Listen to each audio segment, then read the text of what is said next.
નમસ્કાર વિદ્યાર્થી મિત્રો, આપણે સૌપ્રથમ તો જે વિદ્યાર્થી મિત્રો એ પાઠ્યપુસ્તક જે અર્થશાસ્ત્રનું છે એ પોતાની પાસે કાઢેલું ના હોય તો કાઢી નાખજો, પોતાની પાસે રાખજો અને આ પાઠ્યપુસ્તકની અંદર તમારે જે અત્યારે આજે આપણે જે ટોપિક ચલાવવાનો છે સમય આધારિત રેખા આકૃતિ ટોપિક કાઢી નાખજો. અને જોડે જોડે વિદ્યાર્થી મિત્રો નોટબુક, પેન્સિલ, ફૂટપટ્ટી અને પેન આટલું પણ રાખજો. જે આપણે અહીં તમને હું જ્યારે પણ આલેખ દોરતા શીખવાડું, આકૃતિ દોરતા શીખવાડું તો તમે શીખી શકો વિદ્યાર્થી મિત્રો. અને જોડે જોડે તમે દોરવાનો પ્રયત્ન પણ કરજો. આપણે ધોરણ 12 ની અંદર વિષય અર્થશાસ્ત્રમાં હું જેમ જેમ ચાલવું એ રીતે તમારે મિત્રો મહેનત કરવાની, જેના કારણે તમારે વધુ ને વધુ ગુણ તમે બોર્ડની અંદર ખેંચી શકો. હવે આપણે જે ચાલુ છે ચેપ્ટર નંબર 1 અર્થશાસ્ત્રની અંદર કે અર્થશાસ્ત્રમાં આલેખ. તો અર્થશાસ્ત્રમાં આલેખ આવતો હોય છે બોર્ડની અંદર. તમારે પ્રશ્નપત્ર આવે ત્યારે છેલ્લો જે પ્રશ્ન હોય છે આલેખનો હોય છે 5 ગુણનો. બરાબર, 5 ગુણનો પ્રશ્ન આલેખનો પૂછાય છે. એ આલેખ દોરવાનો હોય છે આપણે, અને એ આલેખને અનુરૂપ આપણે વિશ્લેષણ કરવાનું હોય છે. એટલે આ આલેખ આપણે જ્યારે દોરીએ છીએ અર્થશાસ્ત્રમાં, તો આલેખ ક્યારે દોરવો, આકૃતિ ક્યારે દોરવી, આલેખનો અર્થ શું, આકૃતિનો અર્થ શું, એ આપણે પહેલા જ પોઈન્ટની અંદર મિત્રો જોયું કે આકૃતિ અને આલેખ બંને વચ્ચેનો તફાવત. બંને વચ્ચેનો તફાવત આપણે જોયો મિત્રો. ત્યારબાદ જે બીજો પ્રશ્ન હતો, જે બીજો પ્રશ્ન, એમાં મિત્રો આપણે અર્થશાસ્ત્રની અંદર આલેખનો જે મહત્વ છે, અર્થશાસ્ત્રમાં આલેખનું જે મહત્વ જે છે તે કે આપણે અર્થશાસ્ત્રનો અભ્યાસ કરવી છે, એમની અંદર આલેખ કે આકૃતિનું મહત્વ શું છે, શું ઉપયોગી થતો હોય છે, તો એ મહત્વના આપણે 6 મુદ્દા જોયા. ત્રીજો પ્રશ્ન મહત્વ પછી આપણે જે જોયો હતો તે હતો અર્થશાસ્ત્રની અંદર આકૃતિ કે આલેખ આપણે દોરીએ છીએ ત્યારે દોરતી વખતે ધ્યાનમાં રાખવા જેવી બાબતો. એના આપણે 6 મુદ્દા જેવું જોયું હતું કે આકૃતિ કે આલેખની પસંદગી કરવી, સ્પષ્ટતા કરવી, બંને ધરી ઉપરની વિગતો સ્પષ્ટ દર્શાવવી, માહિતી આંકડાકીય માહિતીનો સ્ત્રોત લખવો, ગણતરી કરવાની રીત દર્શાવવી,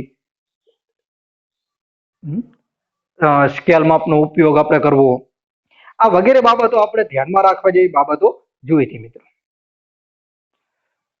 પછી જે મુદ્દો હતો તે હતો આકૃતિના પ્રકારો. હવે જે આકૃતિના પ્રકારો કેટલા અને કયા કયા, આ મુદ્દો પણ આપણને 2 ગુણની અંદર પૂછાય છે. આકૃતિના પ્રકારો 6 છે. કેટલા? 6. તો એક તો પહેલું ચિત્ર આકૃતિ. મેં તમને બધા પ્રકારો ખાલી આપણે નામ જ યાદ રાખવાના છે. મેં તેમ છતાંય પણ કેવા પ્રકારની આકૃતિમાં શું શું આવે મેં તમને આગલા પીરિયડની અંદર જણાવ્યું હતું. આકૃતિના પ્રકારો, એમાં પહેલું ચિત્ર આકૃતિ, બીજું છૂટા છવાયા બિંદુઓ દર્શાવતી આકૃતિ એટલે કે વિકર્ણ આકૃતિ. પછી ત્રીજી હતી સમય આધારિત આકૃતિ એટલે કે સમય આધારિત અથવા તો પરિબળો આધારિત આકૃતિ. એના પછી સ્તંભ આકૃતિ આવતી હતી. સ્તંભ આકૃતિમાં 3 પ્રકાર આવે છે: પાસેની, સાદી અને વિભાજિત. આ 3 સ્તંભ આકૃતિ આવે છે, એ આપણે દોરવાતા શીખવાનું છે. એના પછી આપણે વર્તુળ આકૃતિ અને વૃત્તાંશ આકૃતિ, આ પ્રકાર એના આપણે જોયા. એમાં અહીંયા આપણે જે આજે અભ્યાસ કરવાનો છે એ પ્રકારમાંનો જે એક પ્રકાર છે કે અર્થશાસ્ત્રની અંદર જે સમય આધારિત રેખા આકૃતિ આવે છે, સમય આધારિત રેખા આકૃતિ, એનો આપણે આજે અભ્યાસ કરવાનો છે. બરાબર? કયો?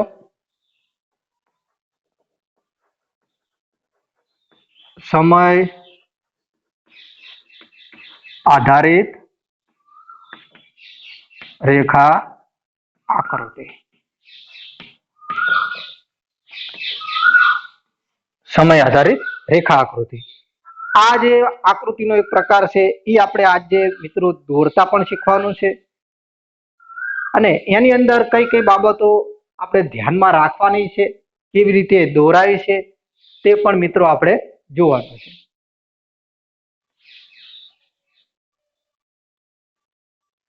હવે સૌપ્રથમ તો આપણે સમય આધારિત છે એટલે કે સમયને આધાર લેવામાં આવતો હોય છે, સમયને આધાર લેવામાં આવતો હશે અને એ સમયગાળાની અંદર જે પરિવર્તનો થતા હોય છે એ વર્ણવાના હોય છે, દર્શાવવાના હોય છે આંકડાકીય માહિતીની રીતે. જ્યારે સમય આધારિત રેખા આકૃતિ હોય છે તો એમાં બે ચલ વચ્ચેનો સંબંધ દર્શાવવામાં આવતો હોય છે.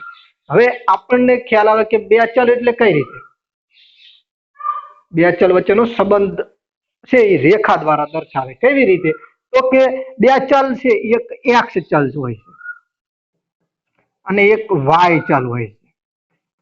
આ બે ચલ આપેલા હોય, એક્સ ચલ અને વાય ચલ. હવે આ બે ચલ જે હોય છે એ આપણે આડી ધરી અને ઊભી ધરી એવી રીતે દર્શાવી છે. કેવી રીતે? આડી ધરી અને ઊભી ધરી, આડી ધરી અને ઊભી ધરી. હવે આડી ધરી હોય છે, આડી ધરી, એને આપણે સ્વતંત્ર ચલ કહીએ છીએ. શું? સ્વતંત્ર ચલ. અને જે ઊભી ધરી હોય છે આકૃતિની અંદર એને આપણે પરતંત્ર ચલ કહીએ છીએ, પરતંત્ર ચલ. હવે જે સ્વતંત્ર ચલ અને પરતંત્ર ચલ એને આપણે એક્સ અને વાય બે નામ આપવામાં આવતા હોય છે. બરાબર? તો આડી ધરી પર સ્વતંત્ર ચલ છે એ કઈ ધરી પર દર્શાવવામાં આવે છે એવો પ્રશ્ન પૂછાય અને પરતંત્ર ચલ કઈ ધરી પર દર્શાવવામાં આવે છે એવો પ્રશ્ન પૂછાય. આ એક્સ ચલ ને વાય ચલ ને એવું નહીં, પરંતુ આ ધરી છે એ સ્વતંત્ર ચલ, આડી ધરી, ઊભી ધરી, પરતંત્ર ચલ કહેવાય. આટલું આપણે ખાસ યાદ રાખવાનું છે. હવે કઈ રીતે? તો કે અહીંયા આપણે જોયું તો આ ઊભી ધરી કહી શકાય આકૃતિ આપણે દોરતા હોય ત્યારે, અને આલેખ આકૃતિ આપણે દોરવી ત્યારે આ આડી ધરી કહેવાય. હવે જે ઊભી ધરી હોય, આ ઊભી ધરી, એને આપણે શું કહેવી છીએ? પરતંત્ર ચલ. અને આડી ધરી હોય અને સ્વતંત્ર ચલ. સ્વતંત્ર ચલ એટલે કે આના આધારે આ પરિબળ જોવા મળે. હવે સમય હોય તો સમયને આધારે પરિવર્તન થતા હોય છે કે 1951 માં કેટલી વસ્તી હતી, તો 1951 નો આધાર લીધો અને વસ્તીની ગણતરી કરી. 1951 ની અંદર આપણા દેશની રાષ્ટ્રીય આવક કેટલી હતી, આજે વગેરે જે બાબતો હોય છે એ સમયને આધાર લઈને, એટલે કે સ્વતંત્ર ચલ હોય છે સમય, તો એ સમયને આધાર લઈ અને અહીંયા એનું જે પરિવર્તન જે થતું હોય છે, જે પરિબળ પરિણામ મળતું હોય છે એ ઊભી ધરી પર એટલે કે પરતંત્ર ચલ ઉપર દર્શાવવામાં આવે છે. એટલે સ્વતંત્ર ચલ કોને કહેવાય, પરતંત્ર ચલ કોને કહેવાય, ખાસ ખબર પડી. એની નીચે અંડરલાઈન કરી નાખજો તમારી જોડે પાઠ્યપુસ્તક હોય.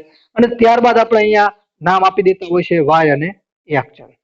વાય ચલ અને એક્સ ચલ આ પ્રમાણે નામ આપી અને આકૃતિ દોરતા હોય છે. આપણને ખ્યાલ છે કે આ બે ચલ વચ્ચેનો સંબંધ દર્શાવે રેખા આકૃતિ. કેવી રીતે?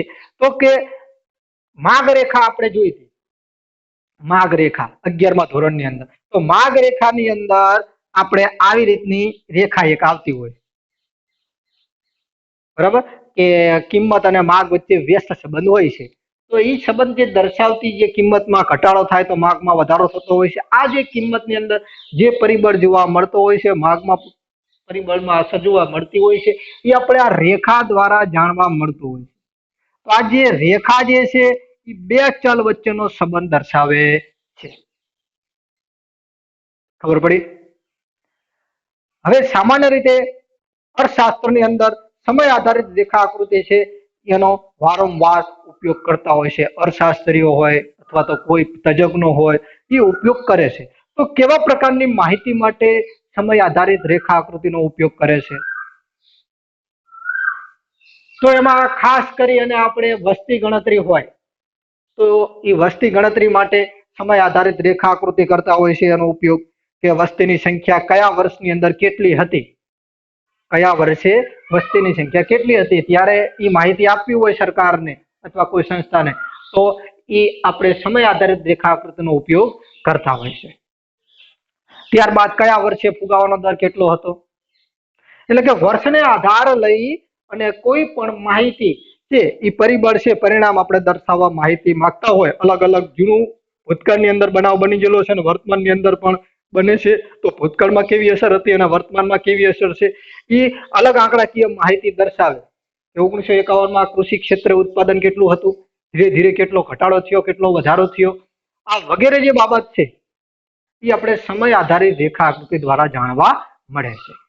તો અહીં આપણે એક એ જ પ્રકારે એક આલેખ એટલે કે આકૃતિ આપેલી છે એનો આપણે અભ્યાસ કરીશું.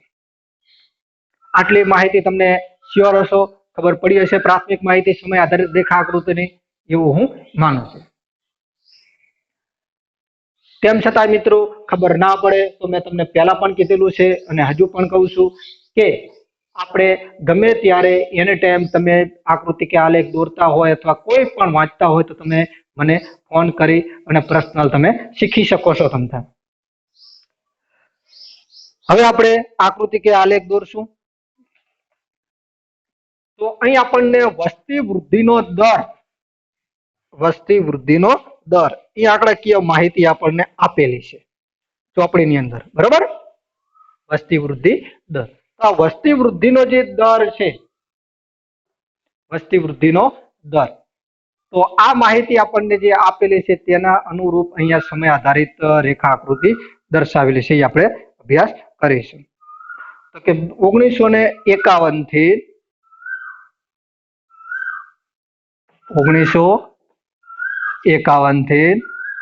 ભારતમાં વસ્તી વૃદ્ધિ દર શેમાં આપેલો છે, તો કે ટકામાં, બરાબર? ટકાવારીમાં માહિતી આપેલી છે આપણને. હવે અહીંયા સમયગાળો પહેલા તો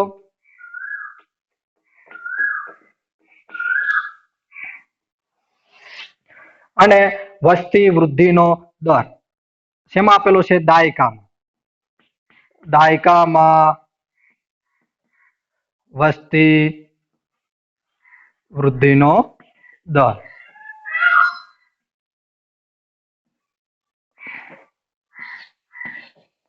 ટકામાં.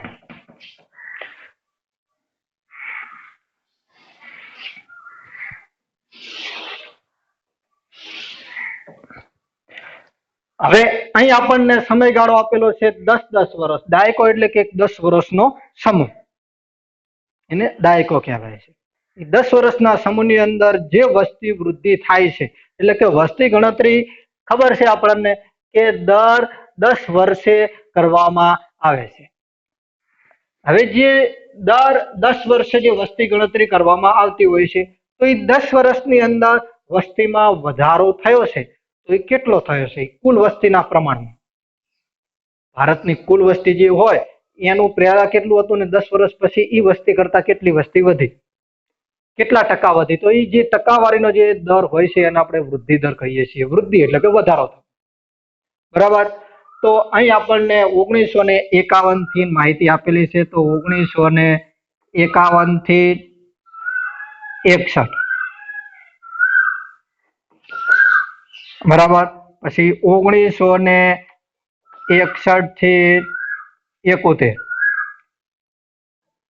1971 થી 81, 10 વર્ષનો સમૂહ છે. 1981 થી 1991, 1991 થી 2001, 2001 થી 2011, આ પ્રમાણે આપણને 10-10 વર્ષનો સમયગાળો આપેલો છે. હવે આ સમયગાળાની અંદર એટલે કે દર 10 વર્ષે જ્યારે પણ વસ્તી ગણતરી થાય છે ત્યારે એનો વૃદ્ધિ દર કેટલો વધે છે તે. હવે જે આંકડાકીય માહિતી તમારી જોડે કોષ્ટક હશે જ મિત્રો, કારણ કે જેની જોડે ચોપડી હશે એમાં ચોપડીમાં આપેલું છે. એ પ્રમાણે આપણને જ્યારે પણ પ્રશ્ન પૂછાય છે ત્યારે પણ આંકડાકીય માહિતી આપણને આપેલી જ હોય છે. તો પહેલા તો સૌપ્રથમ 1951 ની અંદર થી 61, આ 10 વર્ષના સમૂહની અંદર જ્યારે પણ 61 ની અંદર વસ્તી ગણતરી થઈ, બરાબર, ત્યારે આ 10 વર્ષની અંદર જે વસ્તી આ 1951 માં હતી જે વસ્તી, એના કરતા જે વધારો થયો એ કેટલો થયો એના પ્રમાણમાં, તો કે 21.64%. કેટલો? 21.64%. આટલો વસ્તી વૃદ્ધિ દર થયો પહેલા 10 વર્ષના સમૂહમાં. જે પેલા વસ્તી ગણતરી કરી હોય એના કરતા આટલી વસ્તી વધી હતી કુલ વસ્તીના પ્રમાણમાં, એવું આપણે કહી શકીએ. પછી 1961 થી 71 ના 10 વર્ષના સમયગાળામાં જે વસ્તી વૃદ્ધિ દર થયો એ કેટલો થયો? તો 24.80. કેટલો? 24.80. ત્યારબાદ 71-81 ની અંદર જે વસ્તી વૃદ્ધિનો દર જોવા મળે છે, એટલે કે વસ્તીમાં જે કુલ વસ્તી હોય એના કરતા કેટલો વધારો થાય છે, તો એ આપણને 24.66, 24.66% દરે વસ્તીમાં જોઈએ તો વૃદ્ધિ દર જોવા મળે છે. ત્યારબાદ 1981 થી 91 ની અંદર વાત કરવી, 1981 થી 91 ની અંદર, તો એમાં વસ્તીના વૃદ્ધિ દરની અંદર 24.66 કરતા ઘટાડો જોવા મળે છે. અહીંયા પંચમ પોઈન્ટમાં ઘટાડો થયો છે, કારણ કે સૌથી વધુ વસ્તી વૃદ્ધિ દર જોશું તો 24.80 આપણને જોવા મળશે, સતત ઘટાડો જોવા મળશે. 23.87% જોવા મળે છે. કેટલો? 23.87%. ત્યારબાદ 1991 થી 2001 ની અંદર 21.54, 21.54, અને 2001 થી 2011 ની અંદર જે વસ્તી વૃદ્ધિ દર છે 17.64, 17.64. આ પ્રમાણે આપણને વસ્તી વૃદ્ધિનો દર આપણને આંકડાકીય માહિતી આપેલી છે. હવે આ માહિતીમાં આપણે જોશું તો આપણને ખ્યાલ આવશે કે આમાં સૌથી ઓછો વસ્તી વૃદ્ધિ દર છે એ 2001 થી 2011 માં છે. જે આપણે સાક્ષરતાનો પ્રમાણમાં વધારો થયો એના કારણે લોકો છે એ સમજતા થયા અને વસ્તી વૃદ્ધિનો દર છે એમાં ધીરે ધીરે પહેલા જે પ્રમાણ હતું એના કરતા ઘટાડો જોવા મળ્યો છે. આરોગ્યમાં સુધારો પણ દર્શાવવા જોવા મળે, કારણ કે આરોગ્યમાં સુધારો થયો એટલે જન્મ દરનું પ્રમાણ, મૃત્યુ દરનું પ્રમાણ ઘટી જાય. ત્યારબાદ સૌથી વધુ જે વસ્તીનું પ્રમાણ જે વૃદ્ધિ દરનું જોવા મળે છે એ છે 1961 થી 71 ના દાયકામાં, બરાબર. આ સૌથી વધુ છે અને અહીંયા 2011 થી 1 માં સૌથી ઓછું છે. આપણને જોવા મળશે કે 24.80 થી લઈ અને ધીરે ધીરે 17.64, એટલે કે 1961-71 પછી સતત વસ્તી વૃદ્ધિ દરની અંદર ઘટાડો જોવા મળે છે. જે વસ્તી વૃદ્ધિ દરની અંદર ઘટાડાનું કારણ હોઈ શકે કે આરોગ્યમાં સુધારો થયો છે, લોકોની અંદર શિક્ષણ અને સાક્ષરતાનું પ્રમાણ ધીરે ધીરે વધે છે, એના કારણે વસ્તી વૃદ્ધિ દરની અંદર ઘટાડો થઈ શકે. હવે આ અનુરૂપ આપણે આલેખ અહીંયા દોરવાનો છે. અહીંયા સમયને આધાર લીધો છે અને એ સમયગાળાની અંદર જે વસ્તીની અંદર વૃદ્ધિ દરની અંદર વધારો થાય છે એ વધારો દર્શાવવામાં આવેલો છે. હવે આપણે મિત્રો આ જે આંકડાકીય માહિતી છે એ પ્રમાણે આપણે આલેખ દોરવાનો પ્રયત્ન કરીશું. હવે સૌ પ્રથમ આલેખ જ્યારે આપણે દોરવી, બરાબર, સમય આધારિત રેખા આકૃતિ. આ રેખા આકૃતિ આપણે દોરવાની છે. એ પહેલા આપણે જે આંકડાકીય માહિતીનો સ્ત્રોત એ પણ લખવાનો. સ્ત્રોત ક્યાંથી એટલે કે આ આંકડાકીય માહિતી આપણે ક્યાંથી મેળવેલી છે, આ ક્યાંની આપેલી છે, આની સંસ્થા કઈ વેબસાઇટ, બરોબર, કઈ મંત્રાલય દ્વારા માહિતી મળેલી છે, એનો સ્ત્રોત એટલે કે માહિતી ક્યાંથી આપણે લીધેલી છે. તો અહીંયા ભારત સરકાર આપણે જોઈએ તો ભારતની વસ્તી ગણતરીમાં શું, ભારતની વસ્તી ગણતરી, તો વસ્તી ગણતરીનો જે છે મંત્રાલય આપણે ભારત સરકારના, એના દ્વારા આ માહિતી એમાંથી લેવામાં આવેલી છે. હવે સમય આધારિત રેખા આકૃતિની અંદર પહેલા આપણે શું લખશું, તો પેલા બે ચલ દર્શાવી દેવાના, એક ચલ અને વાય ચલ, બરોબર. સૌ પ્રથમ વાર, બરાબર. તો આ એક ઊભી ધરી દર્શાવી દેવાની અને એક આડી ધરી દર્શાવી દેવાની, બરાબર. ઊભી ધરી અને આડી ધરી એટલે કે આ વાય ચલ અને આ એક્સ ચલ, આટલું દર્શાવી દેવાનું પહેલા.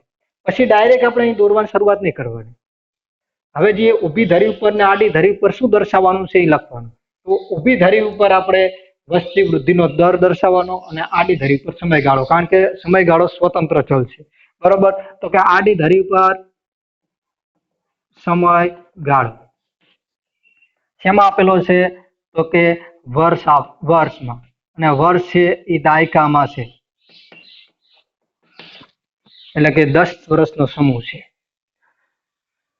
ઊભી ધરી પર વસ્તી વૃદ્ધિનો દર આપેલો છે, શું, વસ્તી વૃદ્ધિનો દર શેમાં આપેલો છે, તો કે ટકા, વસ્તી વૃદ્ધિનો દર ટકામાં આપેલો છે. હવે આ બંને દર્શાવ્યા બાદ આની અંદરની જે આંકડાકીય માહિતી છે એ આપણે દર્શાવવાની, બરાબર. આ દર્શાવ્યા બાદ આની અંદર આપણને જે આંકડાકીય માહિતી આપેલી છે એ આંકડાકીય માહિતી દર્શાવવાની. હવે આંકડાકીય માહિતી શું છે, તો અહીંયા વર્ષ સમયગાળો છે તો 51 થી 61. તો અહીંયા સૌ પ્રથમ વાર આપણે અહીંયા જેટલી જગ્યા મૂકીએ છીએ અહીંયા એ પ્રમાણે જ જગ્યા છોડવાની, સમપ્રમાણમાં જગ્યા હોવી પડે. આગળ આપણે જોશું કે સ્તંભ આકૃતિ દોરશું ને ત્યારે અંદર આવશે, ધ્યાનમાં રાખવા જેવી બાબતોમાં. તો સૌ પ્રથમ છે 1951 થી 61 માહિતી. પછી 61 પછી આપણે દર્શાવવાનું 1961 થી 71,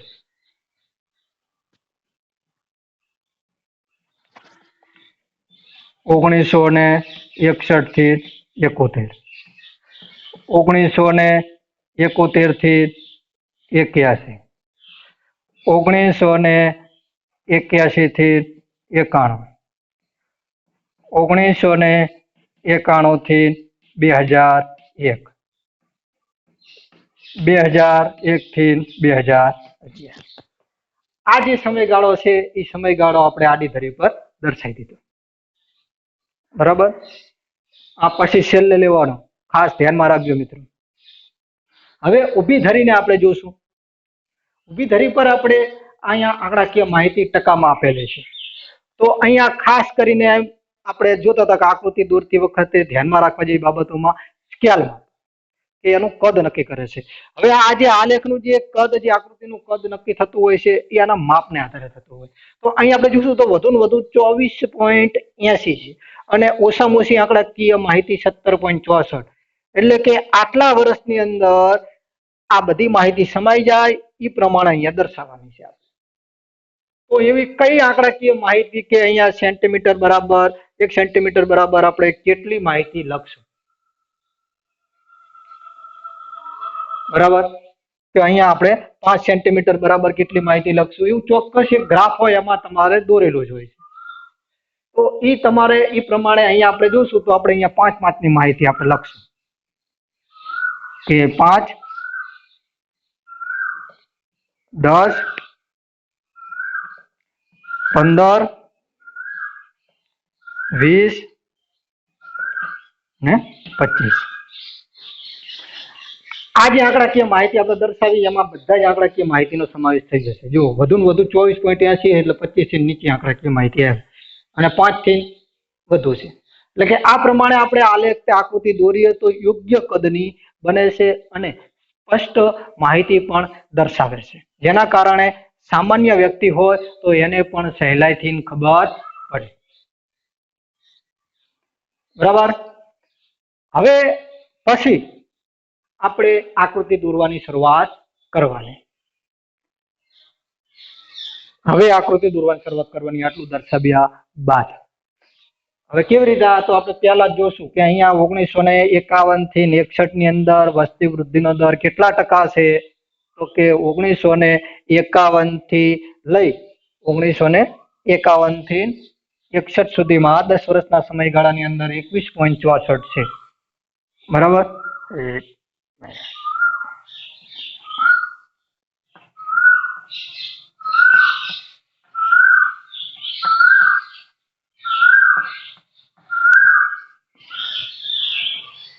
હવે અહીંયા કેટલો 21.64. તો આ પ્રમાણે અહીંયા આપણે માહિતી પ્રમાણે દોરી શકીએ. તો અહીંયા એક બિંદુ દર્શાવે. એક બિંદુ ક્યાં દર્શાવાય? અહીંયા ખાલી બિંદુ દર્શાવે. બરાબર. પછી બીજી માહિતી જોવી 6171 માં. 6171 માં કેટલું? 24.80. તો 24.80 ક્યાં થાય? તો કે 25 ની નીચે થોડુંક જોવા મળે.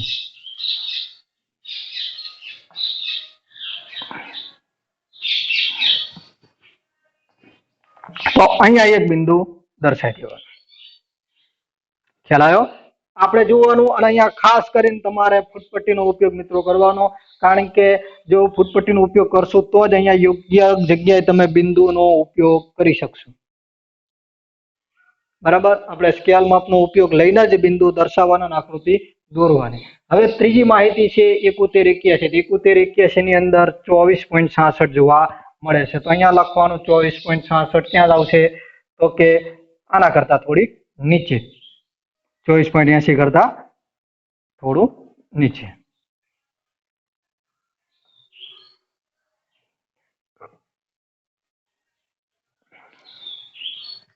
પછી 23.87.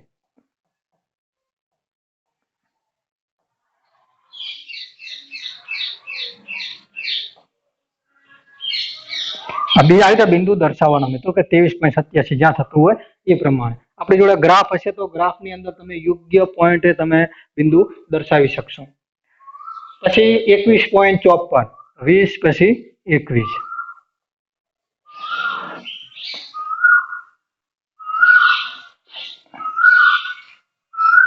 અને ત્યારબાદ છેલ્લે છે 17.64. 15, 16 ને 17.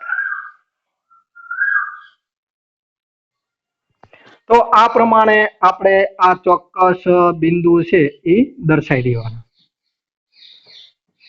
આ બિંદુ દર્શાવ્યા. હવે આ બિંદુ આપણે કેટલી આંકડાકીય માહિતી બિંદુ લખ્યું છે એ લખી નાખવાનું. પહેલું જે છે 1951-61 ની અંદર 21.64. પછી 24.80. પેન્સિલથી લખી નાખવાનું. પછી 24.66. પછી 23.87. પછી 21.54 અને 17.64. આ તમે આપણે જોડે જોડે લખી નાખીએ. હવે શું કરવાનું? આપણે જે બિંદુઓ જે દર્શાવ્યા છે એ બિંદુને આપણે જોડી દેવાના. આ બિંદુઓ એટલે છૂટા છવાયા બિંદુઓ દર્શાવતી આકૃતિ વિકર્ણ આકૃતિ પણ કહી શકાય. પરંતુ જ્યારે બિંદુને આપણે જોડવી છે ત્યારે રેખા આકૃતિ બને છે, કારણ કે એક રેખા તૈયાર થતી હોય છે. જો આ બિંદુને જોડવી તે આ 1951 થી 61 થી લઈ 61-71 જાય છે. 61-71 થી 71-81 આ આપણે બિંદુઓને જોડી દઈએ છીએ. આ બિંદુને આપણે જોડવી છીએ એટલે આવી એક રેખા તૈયાર થાય છે. આ રેખા છે એ આ બે ચલ વચ્ચેનો સંબંધ દર્શાવે છે. બરાબર. સૌ પ્રથમ વાર આ બે ધરી દર્શાવી દેવાની, આડી ધરી અને ઊભી ધરી. પછી એ ધરી પર આપણે જે સ્પષ્ટીકરણ જે કરવા માંગીએ છીએ માહિતીનું એ કરવાનું, આંકડાકીય માહિતી દર્શાવી દેવાની. અને પછી આ બિંદુઓ દર્શાવવાના જેમ જેમ આપણને માગેલા છે માહિતીના એમ. અને એ બિંદુઓને પછી આપણે એકબીજાને જોડી દેવાના. જોડશું એટલે કે આ એક રેખા તૈયાર થશે. આ રેખાને આપણે આ આકૃતિને આપણે સમય આધારિત રેખા આકૃતિ કહેવામાં આવતી હોય છે. આકૃતિ દોરતા આવડ્યું? હવે આપણે આને અનુરૂપ વિશ્લેષણ લખવાનું થાય છે. શું? વિશ્લેષણ. વિશ્લેષણના પોઈન્ટ તમારે મેં તમને પહેલા પણ લખાયેલા છે કે કેવી રીતે લખવું શીખવાડેલું છે. હવે વિશ્લેષણમાં એવું નહીં કે હું જે બોલતો હોય અથવા તો ચોપડીમાં આપેલું હોય બેઠે બેઠું આપણે લખવું. તમે વિશ્લેષણની અંદર તમે આપણી મૌલિકતાનો ઉપયોગ તમે કરી શકો છો. બરાબર? આપણી મૌલિકતાનો તમે ઉપયોગ કરી શકો, તમારે જે મૌલિકતા. કારણ કે આપણે આ આકૃતિ જે દોરીએ છીએ, આલેખ જે દોરીએ છીએ, એ એમાંથી આપણને શું માહિતી મળે છે એ જોવી એટલે આપણને શું માહિતી પ્રાપ્ત થાય છે એ માહિતી આપણે અહીંયા આપણે વર્ણન કરવાનું છે ભાષા દ્વારા. હવે અહીં આપણે સમય આધારિત રેખા આકૃતિ છે એનું જો વિશ્લેષણ આપણે પોઈન્ટમાં લખવી તો 5 થી 6 પોઈન્ટ આપણે લખવાના. પહેલો જ પોઈન્ટ આપણે લખવાનું કે આડી ધરી અને ઊભી ધરી પર શું દર્શાવવામાં આવેલું છે તે. અહીં આપણે જોશું આડી ધરી અને ઊભી ધરી. તો આડી ધરી પર સમયગાળો દર્શાવવામાં આવેલો છે. સમય આધારિત રેખા આકૃતિની અંદર y ચલ અને x ચલ બે ચલ છે. એક ચલ છે એ આડી ધરી છે, એક ચલ આડી ધરી છે, જેની ઉપર સમયગાળો જે વર્ષની અંદર દાયકામાં દર્શાવેલો છે. y ધરી એક ઊભી ધરી છે, જે એની ઉપર વસ્તી વૃદ્ધિનો દર ટકાવારીમાં દર્શાવેલો છે. રેડી? 2 પોઈન્ટ. હવે આ જે સમયગાળો આપણે દર્શાવ્યો છે એ સમયગાળાની અંદર શું તફાવત જોવા મળે છે કે પેલા કેટલો હતો, વધારો ઘટાડો આપણને જોવા મળતો હશે. તો શરૂઆતી સમયની અંદર 1951 થી 61 ના આ દાયકાની અંદર વસ્તી વૃદ્ધિનો દર આપણને 21.64% જોવા મળે છે. કેટલો? 21.64% જોવા મળે છે. જે 10 વર્ષ પછી 61-71 બાદ 24.80 ના દરે વધુ જોવા મળે છે, જે અહીંયા આપણે આકૃતિમાં દર્શાવેલ છે. 1951 થી 2011 ની માહિતીમાં સૌથી વધુ જોવા મળે છે. વસ્તી વૃદ્ધિનો દર 1961-71 માં સૌથી વધુ જોવા મળે છે. બીજો પોઈન્ટ. રેડી? ત્યારબાદ ત્રીજો પોઈન્ટ, 1961 થી 71 બાદ આલેખમાં આપણે જોશું તો 61 બાદ અનુક્રમે 24.67, 23.87, 21.54, 17.64 અનુક્રમે એમાં ઘટાડો જોવા મળે છે. વસ્તી વૃદ્ધિ દર 1971 બાદ 1961-71 બાદ એમાં સતત ઘટાડો જોવા મળે છે. વસ્તી વૃદ્ધિ દરની અંદર સતત ઘટાડો જોવા મળે છે. ત્રીજો પોઈન્ટ. છેલ્લો પોઈન્ટ,